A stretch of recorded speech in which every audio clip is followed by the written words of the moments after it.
thought it would be appropriate to have the local football fraternity represented, and who better than a local Dover legend in the football world. He's called Richard or Mac or Dick McCarthy, and being a lifelong referee, he's been called many other things. Many names, I knew that was just for me.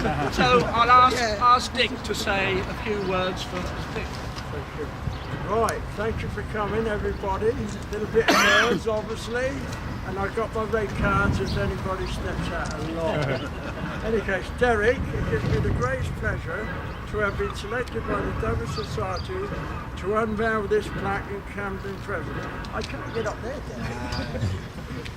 In any case, Cuthbert Ottoway, who once lived here, was a great sportsman, and the Dover Society is carrying out a great service to the town to let our young people know that such a hero was, like them, a Devorian.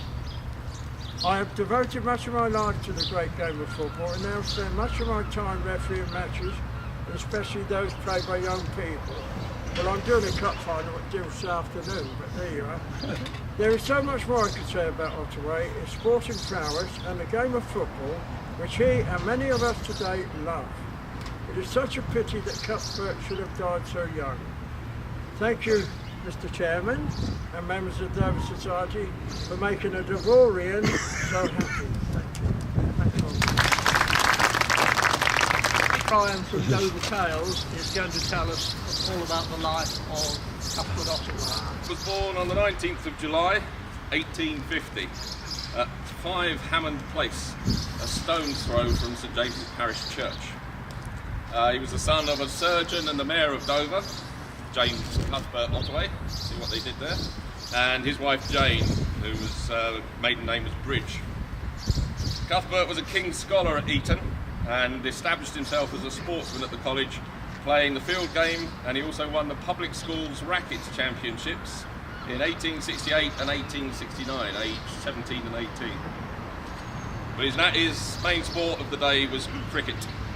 And as a 16-year-old he played for Eton against the MCC, scoring 55 runs, and 3 years later registered 9 centuries in a single season of 1869. Matriculated at Brasenose on the 20th of May 1869, Cuthbert resided on staircase 9, room 5, and subsequently represented Oxford at tennis, cricket, rackets, 100-yard sprint and association football, becoming the only man ever to have played 5 different sports to blue level. The summer of '69, his cricketing prowess was recognised by his county, and Ottoway played at the St Lawrence ground representing Kent as part of Canterbury Cricket Week, against no lesser opponents than the MCC. He had the distinction of being bowled out by W.G. Grace twice. Returning to England after his Gentleman of England cricket tour, Cuthbert was duly selected to play for the England national football team, travelled to Glasgow to meet Scotland on the 30th of November 1872 in what is now recognised as the first truly representative international football match. Ottoway was appointed captain, an appointment the Field newspaper suggested was made by general acclaim, writing that Mr Ottoway was unanimously selected by the Englishmen as best worthy to take command.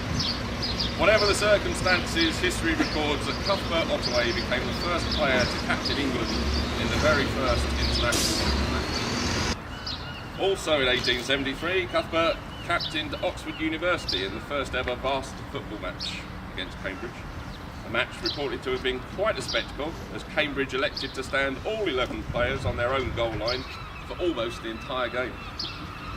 Ottoway instructed his men to hang back and tempt the enemy out, eventually scoring to win 1-0. And in 1876, Ottoway had the 4th highest first-class batting average in England when he recorded his first of 2 first-class centuries whilst playing for Middlesex.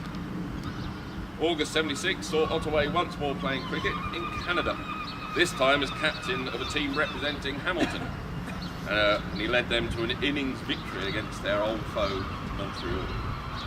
Back in England, called to the bar some months later on the 17th of November 1876, Cuthbert, not least presumably as he was unable to pursue his winter sport of football, seems to have decided to turn his career his attention to his career as a barrister, and in August 77 returned to Canada to marry Marion Stinson. The newlywed couple appear to have spent Christmas 1877 in Dover with Cuthbert's parents, presumably, and thereafter settled into their home near London's Sloane Square. Sadly, within a matter of weeks, Cuthbert Ottoway had passed away at the age of 27 on 2nd of April 1878, leaving his pregnant teenage wife a widow. The exact cause of Ottoway's death is unknown, although it's often listed as pneumonia. It is known he spent the night of his death out dancing and is thought to have caught a chill. His family, though, had a history of diabetes, increasing the chances of respiratory diseases, and it has also been suggested that Ottoway had for some time perhaps been living with tuberculosis. Marion, who was 18 years old and 5.5 months pregnant when Cuthbert died, returned to Canada and went on to live a remarkable life as a philanthropist. The true tragedy of Cuthbert Ottoway perhaps is not his untimely death at the age of 27, or the fact he never got to meet his daughter, but rather the manner in which history has until recently forgotten him. He was widely known in his era as an exceptional sportsman, and whilst the legacy of the likes of Grace and Fry remained strong, Ottoway had been almost forgotten until recently. His grave at Paddington Old Cemetery was practically in ruins before in 2018 it was finally restored by the Football Association, as befits England's first football captain. In 1879, the year following Ottoway's death, the Brasenose Shrove Tuesday toast included the lines, "Alas, your flag is half-mast high, all is not jest today. On Cowley's meads the breezes sigh, for gone is Ottoway."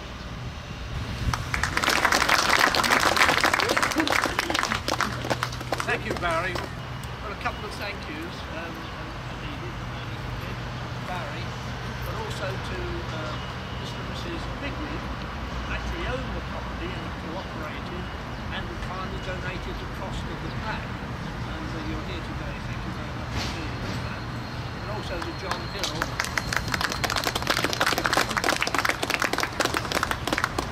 John Hill, who these plaques for the Dover Society free of charge. So we're very grateful to him. The referee should. No. I'll be in trouble with that bloke, mate. Now, thank everybody for coming off the Stroke Trail. As I said, I'm refereeing at Bill this afternoon and at Whitfield Recreation Saturday. So I love what I do. I've never took a penny for any amateur schools and East End Youth League football. I just love what I do. And come and get a ball and go over on the green or refereeing. But thank you all for coming. I feel very proud. Mac notices he's wearing his freedom back.